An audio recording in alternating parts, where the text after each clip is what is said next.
ذکر خدا مصطفیٰ کی یہ صدا صدائے خیر ذکر خدا. اعوذ باللہ من الشیطان الرجیم. بسم اللہ الرحمن الرحیم. معزز سامعین و ناظرین کرام، السلام علیکم ورحمۃ اللہ وبرکاتہ. صدائے خیر کے ایک اور پروگرام کے ساتھ زاویۃ الخیر سے آپ کی خدمت میں حاضر ہیں. سامعین محترم، اللہ تبارک و تعالیٰ نے مسلمانوں پر یہ انعام فرمایا کہ رمضان المبارک کا یہ مہینہ کہ جو نیکیوں کی فصل بہار ہے وہ ہمیں عطا فرمایا. اور اس میں اللہ تبارک و تعالیٰ نے جہاں پر اپنی عبادت کے لیے، تزکیہ نفس کے لیے، اپنی عبادات کی مختلف جو پریکٹس ہیں، جو مختلف معاملات ہیں، ان کو مسلمانوں کے لیے عام فرمایا. وہاں پر ایک اور ذریعہ بھی عنایت فرمایا کہ جس سے اللہ تبارک و تعالیٰ کی معرفت، اللہ تبارک و تعالیٰ کے قرب کا حصول حاصل ہو سکتا ہے،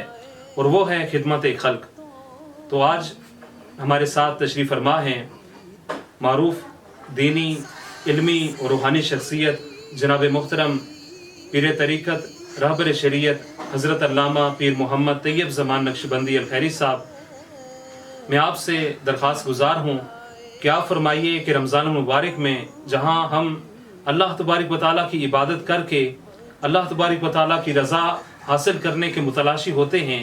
وہاں پر اللہ تبارک و تعالیٰ نے کچھ ایسے لوازمات رکھے ہیں جو مخلوق خدا کی خدمت کے لیے کرنے بہت ضروری ہیں. تو میں آپ سے ملتمس ہوں کہ آپ اس معاملے میں ہماری رہنمائی فرمائیں کہ ایسے وہ کون سے اعمال ہیں اور وہ کون سے طریقہ کار ہیں کہ جس کے ذریعے ہم مخلوق خدا کی خدمت کر کے اللہ تبارک و تعالیٰ کے قرب کو حاصل کر سکتے ہیں. الحمدللہ، جیسے کہ رضا ہاشمی صاحب نے بہت ہی ایک اہم سوال کیا ہے. رمضان مبارک جہاں دو چیزیں ہیں، ایک تعلق مع اللہ اور دوسرا حقوق العباد. اسلام جہاں حقوق اللہ کا انتہائی پرزور مطالبہ کرتا ہے، وہاں حقوق العباد کا بھی ساتھ ساتھ بہت ہی دلائل کے ساتھ امت مسلمہ سے اللہ مطالبہ کرتا ہے. بلکہ میں تو سمجھتا ہوں کہ کہتے ہیں کہ حقوق اللہ تو پھر بھی معاف ہو جاتے ہیں، لیکن حقوق العباد جو ہیں یہ تب معاف ہوتے ہیں جب اس بندے سے، متاثرہ شخص سے جب تک معافی نہ مانگ لی جائے. تو اس لیے حقوق العباد کا اسلام میں بہت زیادہ اہمیت ہے، اور وہ رمضان میں بنسبت دیگر عبادتوں کے زیادہ بڑھ جاتا ہے. اللہ تعالیٰ آپ کو بھوک میں کیوں مبتلا کرتا ہے، پیاس میں کیوں مبتلا کرتا ہے؟ تاکہ آپ کو بھوکے کا احساس ہو جائے. کیونکہ جب بندہ خود بھوک میں مبتلا ہوتا ہے تو یہ تو اختیاری بھوک ہے، خود سے اس نے حاصل کی. لیکن وہ لوگ کتنے مجبور ہوں گے جن پہ مسلط بھوک ہے، جو واقعی معاشی لحاظ سے کمزور ہیں، ان کے گھر میں فاقے ہیں، تو ان پہ کیا کچھ بیت رہی ہوگی. اسلام کہتا ہے کہ رمضان کے مہینے میں ان لوگوں پر بھی توجہ دی جائے. اور میرے آقا نے فرمایا، اتقوا النار ولو بشق تمرۃ. تم آگ سے بچ سکتے ہو اگر کھجور کا تھوڑا سا ٹکڑا ہی کسی کو دے دیا جائے. اور اسی مہینے میں فطرانہ رکھا. اب فطرانے میں کیا کنسپٹ ہے؟ ہمارے لوگ کیا کرتے ہیں، عید کی رات کو ہی دیتے ہیں. نہیں، یہ رمضان کے آتے ہی اوائل میں ہی دینی چاہیے، تاکہ ہو سکتا ہے کوئی بچوں کے لیے کپڑے، کوئی ضروریاتی زندگی یا عید کی کوئی خوشی میں شامل ہونا چاہتا ہو. تو اس فطرانے کے ایک اصول کو بھی اس لیے رکھا تاکہ ہم ساتھ ساتھ ان کمزور لوگوں کو بھی یاد کریں، تاکہ وہ بھی اس عید کی خوشیوں میں ہمارے ساتھ شانہ بشانہ شامل ہو سکے. اور پھر فرمایا کہ جو کسی روزہ دار کو افطار کروائے گا، اللہ تعالیٰ اس روزہ دار کے روزے کا ثواب اس کو عطا فرمائے گا، اور اس کے روزے سے کچھ بھی کم نہیں ہوگا. گویا کہ یہ تمام اصول یہ بات بتاتے ہیں کہ اسلام حقوق العباد کا اور مخلوق کی خدمت کا بہت زیادہ اہتمام فرماتا ہے. اس لیے اس مہینے کو ماہ مواخات کہتے ہیں۔ ماہ مواخات کس لیے؟ کہ اس میں غریبوں کا خیال رکھا جاتا ہے، اپنے کمزوروں کا خیال رکھا جاتا ہے۔ تو میں سمجھتا ہوں کہ پرانے زمانے میں ہمارے اسلاف اس کا بہت خیال رکھتے تھے، اس کی بہت زیادہ جو ہے نا اس کی باقاعدہ کوشش کرتے تھے۔ ایسے لوگ ڈھونڈتے تھے کہ کہیں ایسے لوگ تو نہیں جن کے گھر افطاری کا سامان نہیں، ایسے لوگ تو نہیں کہ عید پہ بچوں کا کپڑے نہیں خرید سکتے، ایسے لوگوں کو ڈھونڈتے تھے اور ان کی ہیلپ کرتے تھے۔ میں سمجھتا ہوں کہ یہ مہینہ مواخات کے لیے ایک بہت اہم مہینہ ہے۔ ہمیں چاہیے کہ اس مہینے میں ہم ان بھائیوں کو بھی یاد رکھیں جو تھوڑے سے کمزور ہیں، تاکہ اللہ تعالی ہماری اس کی برکت سے وہ حقوق اللہ کی جو عبادت ہے اللہ وہ بھی قبول فرما دے گا۔ ماشاءاللہ قبلہ شیخ محترم بہت ہی عالمانہ و صوفیانہ انداز میں اور بہت ہی جامع انداز سے ہمیں حقوق العباد کے بارے میں درس دے رہے تھے۔ میں آپ کی خدمت میں ایک اور سوال عرض کرتا ہوں کہ جہاں پر رمضان المبارک میں حقوق العباد جیسے فطرانہ، زکوٰۃ اور غریبوں کی امداد کے لیے اللہ تبارک و تعالیٰ نے مختلف معمولات رکھے ہیں، اسی طرح رمضان المبارک کا کیونکہ آخری عشرہ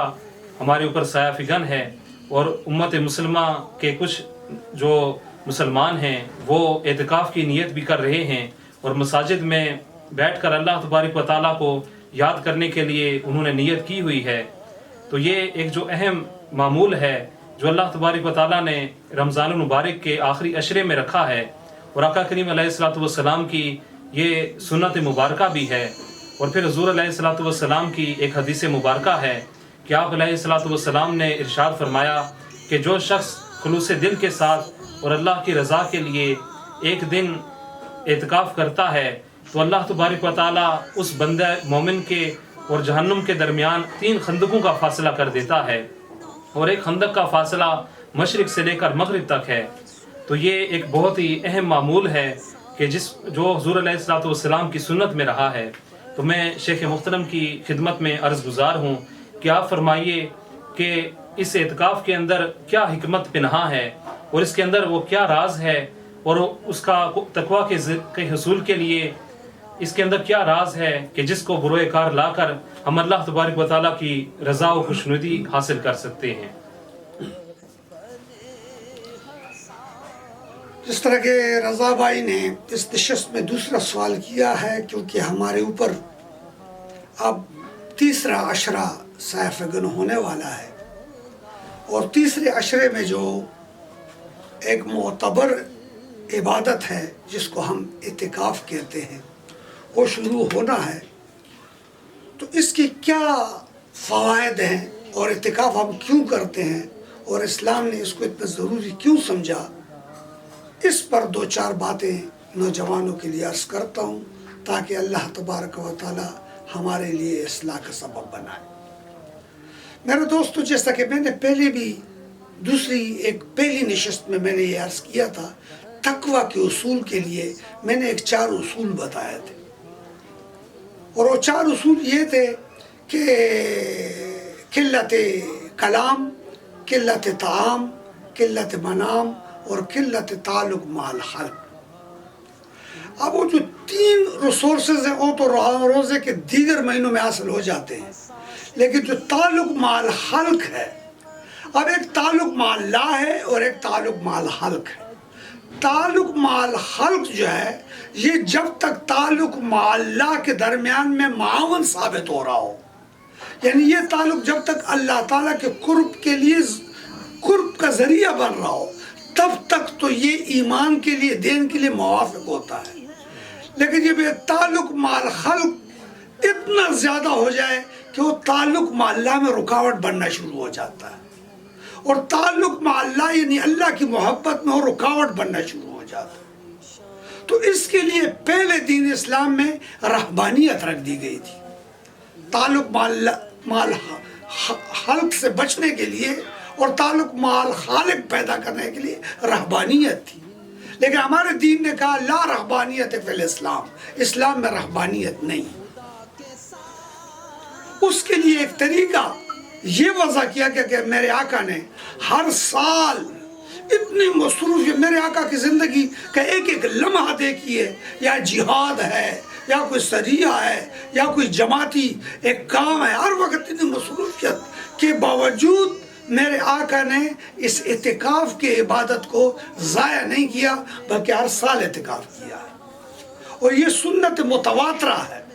یہ اعتکاف جو ہے، وہ اس وجہ سے کہ تاکہ یہ جو تعلق مال خلق کے ساتھ دل چپکتا ہوا مخلوق میں کھب گیا ہے، لوگوں سے کٹ کر یہ پھر اللہ کے ساتھ تھوڑی سی نشست اختیار کر لیں، اور یہ جو چپکتی ہوئی محبتیں ہیں یہ زائل ہو جائیں اور اللہ کی محبت زیادہ ہو جائے، کیونکہ مومن کے لیے فرمایا گیا کہ والذین آمنوا اشد حبا للہ، ایمان والے اللہ سے ٹوٹ کر محبت کرتے ہیں۔ اس محبت کو حاصل کرنے کے لیے اس اعتکاف کی عبادت کو ہمارے اسلام میں رکھا گیا۔ اب اس میں کیا ہے؟ اس میں دو چیزیں ہیں، ایک ٹریٹمنٹ ہوتی ہے، ٹریٹمنٹ یہ کہ آپ نماز پڑھ رہے ہیں، آپ ذکر میں چلے گئے، آپ عبادت میں چلے گئے، اور ایک ایڈمٹ ہونا ہوتا ہے۔ جب آپ کسی جگہ ایڈمٹ ہو جائیں تو آپ کا بر وقت ٹیمپریچر چیک کیا جا سکتا ہے، بر وقت دوائی دی جا سکتی ہے، بر وقت غذا دی جا سکتی ہے، ہر وقت آپ وہاں اس کے معالج کے قریب بن جاتے ہیں۔ گویا کہ یہ اعتکاف جو ہے رب اپنے بندے کو اپنے ساتھ ایڈمٹ کروا لیتا ہے، تاکہ اس کی 5 وقت نماز جماعت کے ساتھ ہو جاتی ہے۔ اگر 40 نمازیں آپ جماعت کے ساتھ پڑھ لیں، تکبیر اولیٰ آپ کی قضا نہ ہو، آپ غیر ضروری گفتگو سے کٹ جاتے ہیں، غیر ضروری نشستوں سے کٹ جائیں، غیبت کم ہو جاتی ہے، گناہ کم ہو جاتے ہیں، اور آپ کا تعلق مال خلق جو ہے اس سے نکل کر تعلق مع اللہ مضبوط کر لیتے ہیں۔ اور اسی ضمن میں کیونکہ میرے 10 دنوں میں میرے آقا کو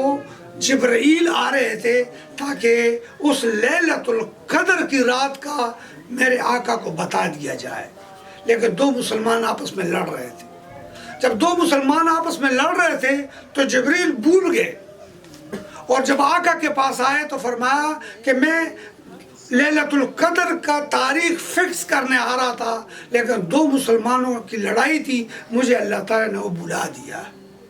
اس میں یہ بھی پتہ چلتا ہے کہ مسلمانوں کی آویزش، مسلمانوں کی لڑائیاں جو آج کل یہ بم بلاسٹ ہو رہے ہیں، آج جو یہ افراتفری ہے، مسلمانوں کو مار رہے ہیں، کہتے ہیں معمولی رنجش ہو رہی تھی اور اللہ تعالیٰ نے اتنی بڑی نعمت جو ہے جبریل کو بلا دی ہے۔ تو مسلمانوں کی لڑائیاں، آویزشیں، یہ اللہ کی نعمتوں کو بند کر دیتے ہیں۔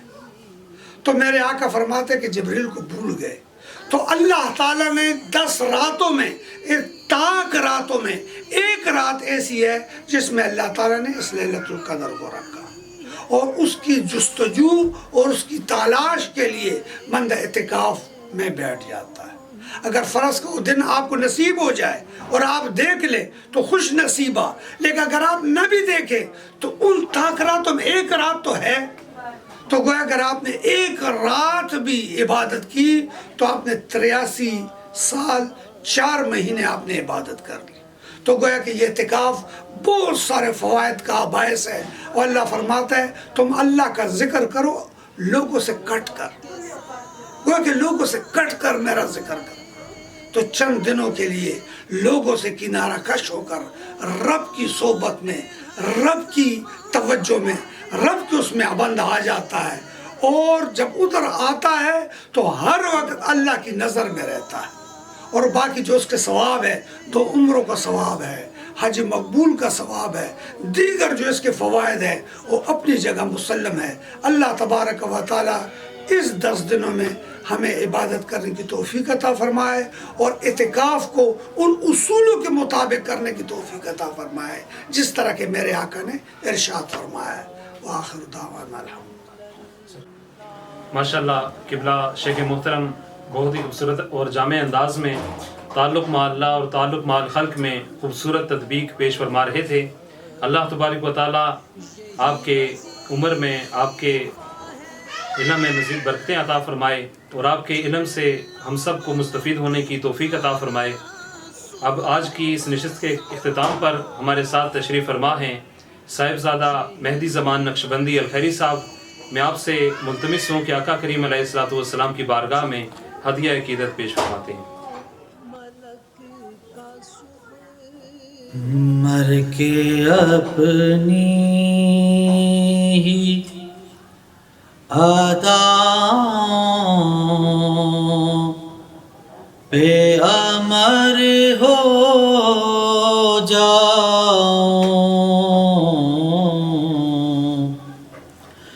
مر کے اپنی ہی عادات پہ امر ہو جاؤں،